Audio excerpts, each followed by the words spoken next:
لله رب العالمين والصلاة والسلام على أشرف الأنبياء والمرسلين نبينا محمد وعلى آله وأصحابه أجمعين أما بعد. وعن أم المؤمنين عائشة قالت: أول ما بدي به رسول الله صلى الله عليه وسلم من الوحي الرؤيا الصالحة في النوم فكان لا يرى رؤيا إلا جاءت مثل فلق الصبح متفق علیہ.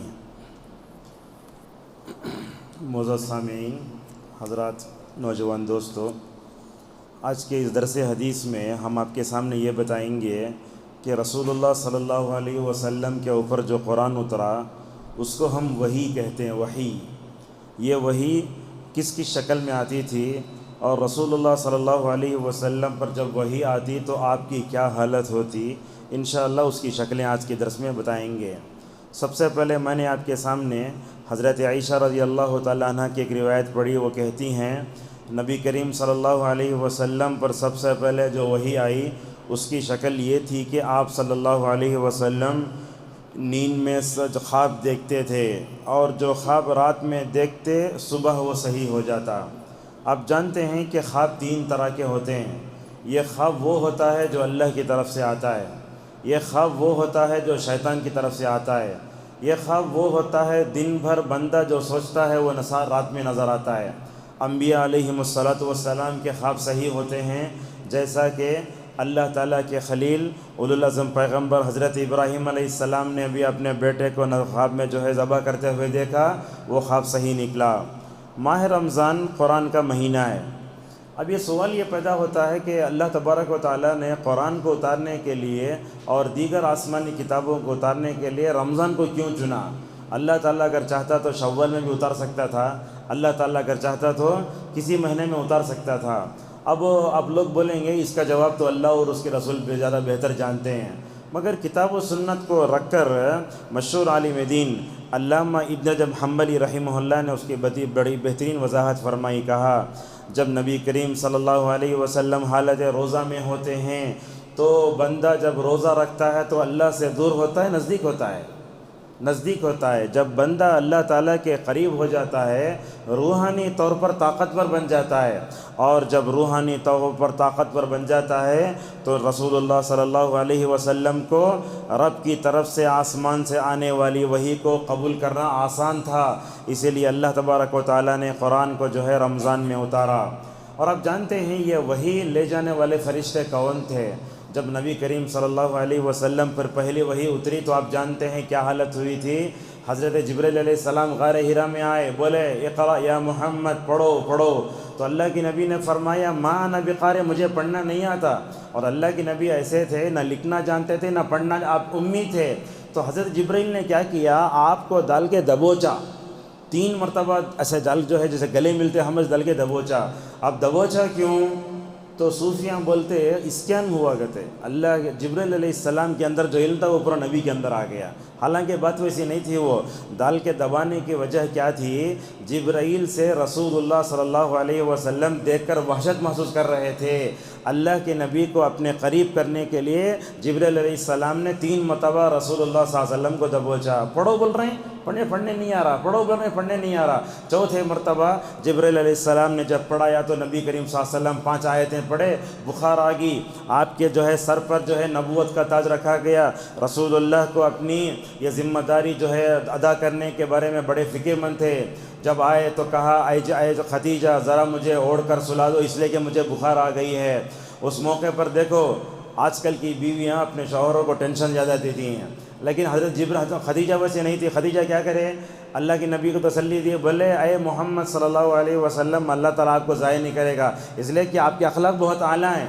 اور پھر مزید تسلی کے لیے خدیجہ رضی اللہ تعالیٰ عنہ کیا کری، اپنے چچا زاد بھائی ورقہ بن نوفل کے پاس لے گئیں. ورقہ نے پوچھا اے محمد کیا ہوا؟ تو کہنے لگے ایسے ایسے ہوا. وہاں دیکھو ورقہ بن نوفل وہ اوریجنل کرسچن تھے، انہوں نصرانی تھے، جو حضرت عیسیٰ کو خدا نہیں نبی مانتے تھے. انہوں نے کہا یہ تو وہی فرشتہ ہے جو موسیٰ کے پاس آیا تھا. اس سے معلوم ہوتا ہے تمام نبیوں کے پاس یہ وحی لے جانے والے حضرت جبریل علیہ السلام تھے. لہٰذا نبی کریم صلی اللہ علیہ وسلم پر جب وحی اتری تو کتنے سال اتری؟ پوری 23 سال، مکے کے 13 سال اور مدینے کے 10 سال، ان جو ہے 10 سالوں میں نبی کریم صلی اللہ علیہ وسلم کے دل پر قرآن اترا۔ آپ جانتے ہیں اس دنیا میں سب سے پاکیزہ اگر دل پایا تھا تو وہ جناب محمد رسول اللہ صلی اللہ علیہ وسلم کا تھا۔ آپ کا جو دل تھا نا، وہ دل آپ سے پہلے دنیا میں کسی کو مل نہیں سکا، اور قیامت تک ویسا دل کسی کو نہیں ملے گا۔ وہ دل کیسے تھا؟ دیکھو، اللہ تعالیٰ اپنے حبیب صلی اللہ علیہ وسلم کے دل پر وحی اتارنا تھا، اس کے لیے تیاری کیسے فرماتا ہے؟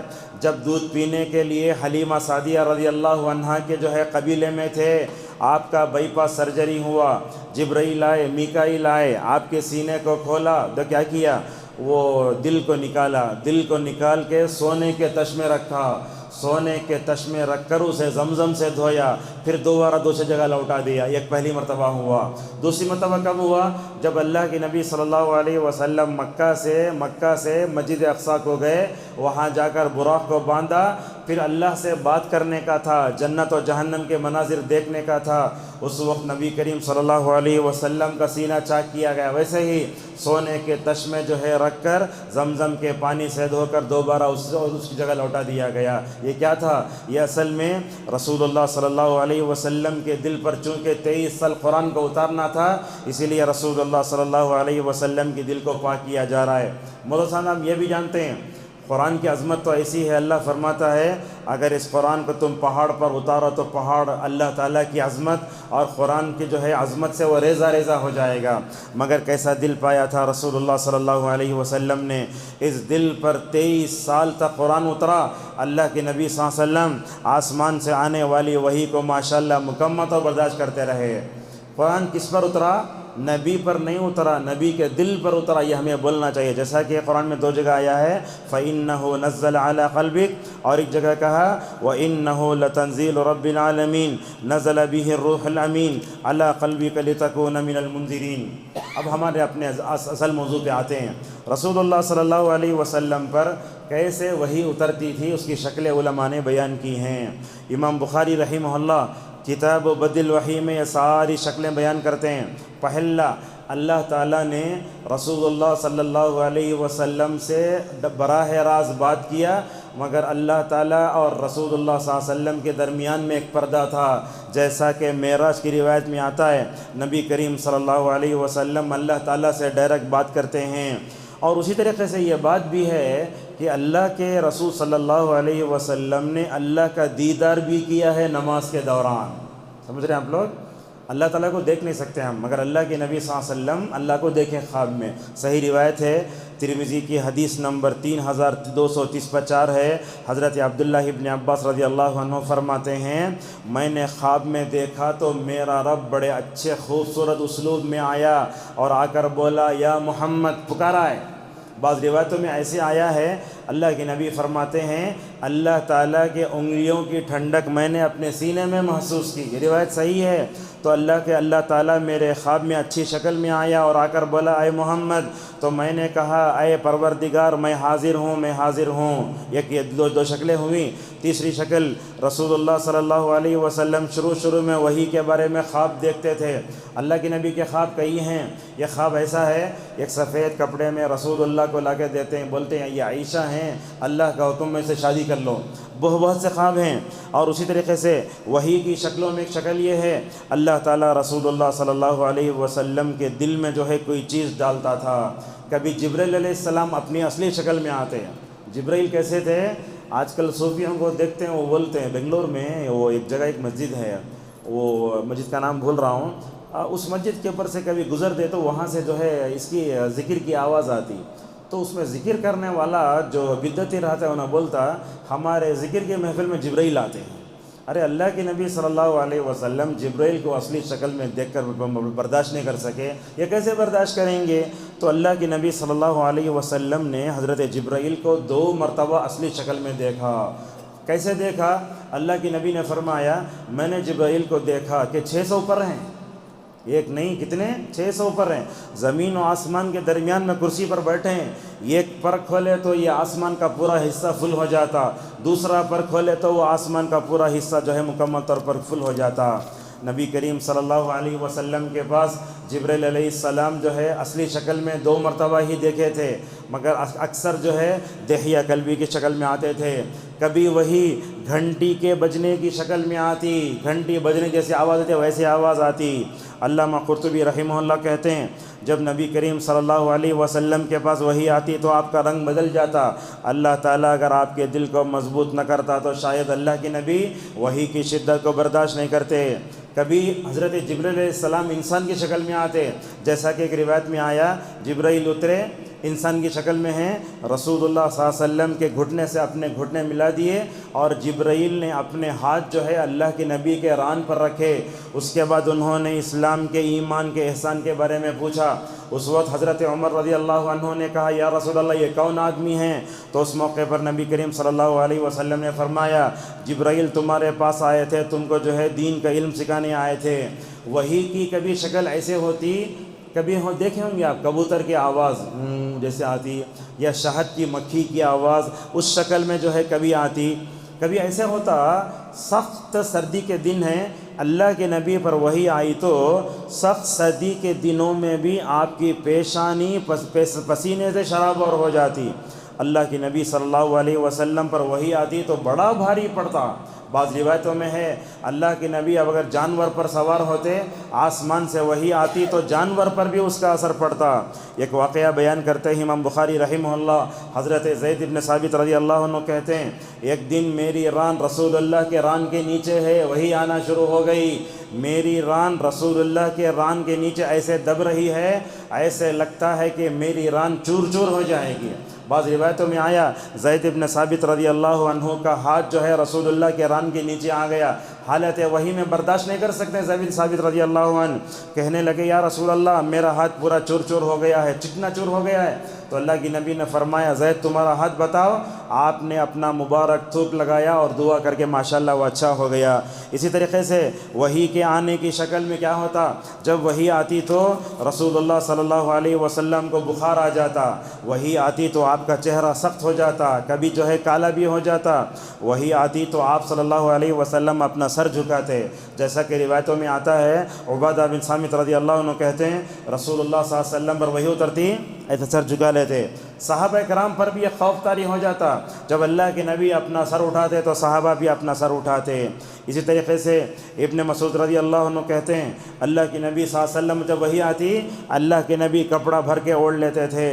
بہرحال ان تمام شکلوں کو بتا کے ہم آپ کو بتانا کیا چاہتے ہیں، جب آپ قرآن پڑھنے کے لیے کھولتے نا، یہ قرآن ایسے ہی ہمارے پاس نہیں آیا، آسمان سے آنے والی وحی کو رسول اللہ نے کیسے برداشت کیا ہوا ذرا سمجھیے۔ زبان کو اللہ کے نبی صلی اللہ علیہ وسلم جب وحی آتی شروع میں تیز تیز پڑھ لیتے تھے۔ اللہ نے فرمایا محمد جلدی کرنے کی ضرورت نہیں ہے، قرآن کو اتار کے اس کی حفاظت کرنا اور آپ کے سینے محفوظ کرنا ہماری ذمہ داری ہے۔ لہٰذا اس واقعے سے، اس درس سے ہم بتانا چاہتے ہیں علم حاصل کرنا بڑا مشکل کام ہے۔ ایک عالم دین جب اپنے سارے گھر والوں کو ہر طرح کی قربانی دے کے مدرسے میں جا کے پڑھتا ہے، مدرسے میں جا کے پڑھنے کے بعد جب وہ عوام کے درمیان میں آتا ہے لوگ اس کی طرف انگلیاں اٹھاتے ہیں، لوگ اس سے جھگڑتے ہیں، لوگ اس سے بحث کرتے ہیں، ایسا نہیں ہونا چاہیے۔ اسی طریقے سے علم حاصل کرنا بڑا مشکل اور صبر آزما کام ہے۔ آج کل کے بچوں میں دیکھتے ہیں، میں سمجھتا ہوں پوری آبادی میں بہت کم بچے جو ہوتے ہیں جو مدرسے جاتے ہیں۔ لوگ مدرسوں کے بارے میں کیا سمجھتے ہیں معلوم، کہاں بھی بچہ نہیں ضرورت مدرسے میں رکھ اللہ سے۔ مدرسہ کا بھی جیل نہیں ہے، مدرسہ اصل کیا ہے، اس دنیا میں سب سے بہترین جگہ ہے۔ میں سمجھتا ہوں اگر یہ مدرسہ نہ ہوتے، امامت کرنے کے لیے محراب مطلب کیا ہو جاتے، مطلب نہیں ملتے۔ اگر یہ مدرسے نہیں ہوتے تو ممبر پر کھڑے ہو کر خطبہ کون دے گا؟ لہٰذا اہل علم کہتے ہیں لا یستطاع العلم براحت الجسم، کہ جسم کے راحت علم حاصل نہیں کر سکتے۔ جب آپ قرآن کھولتے نا، سب سے پہلے اللہ کا ہمارے اوپر احسان ہے، دوسرا رسول اللہ صلی اللہ علیہ وسلم کا ہمارے اوپر احسان ہے۔ آسمان سے آنے والی وحی کو نبی کریم صلی اللہ علیہ وسلم نے کیسے برداشت کیا ہوگا ذرا سوچئے۔ جب بھی قرآن پڑھتے ہیں تو ہمیں اللہ کا شکر ادا کرنا چاہیے اور نبی کریم صلی اللہ علیہ وسلم پر زیادہ درود پڑھنا چاہیے۔ اور ہمارے اوپر صحابہ کا بھی احسان ہے، اس لیے کہ قرآن جب اترا نا پتھروں پر کپڑوں پر لکھا رہتا تھا، جمع کرنے کے لیے کوئی چیز نہیں تھی۔ حضرت ابوبکر نے جو ہے اشارہ کیا، عمر نے اشارہ کیا، زید ابن ثابت، عثمان، یہ وہ صحابہ ہیں جنہوں نے ماشاءاللہ قرآن کو جمع کیا اور ہم تک پہنچایا۔ بہرحال بات بولنے کی یہ ہے کہ آسمان سے آنے والی جو وحی تھی وہ دنیا کے سب سے پاکیزہ دل جناب محمد رسول اللہ صلی اللہ علیہ وسلم کے دل پر 23 سال تک اترتی رہی۔ لہذا ہم سب کو اللہ کا احسان ماننا چاہیے، رسول اللہ کا احسان ماننا چاہیے اور صحابہ کا بھی احسان ماننا چاہیے۔ اللہ تبارک و تعالیٰ سے ہماری دعا ہے اللہ تعالیٰ ہم سب کو وحی کی ان شکلوں کو سمجھنے اور دوست تک پہنچانے کی اللہ تعالیٰ ہم سب کو توفیق عطا فرمائے۔ اللہ تعالیٰ ہم سب کو تلاوت قرآن رمضان میں زیادہ سے زیادہ کرنے توفیق عطا فرمائے۔ وآخر دعوانا ان الحمد للہ رب العالمین۔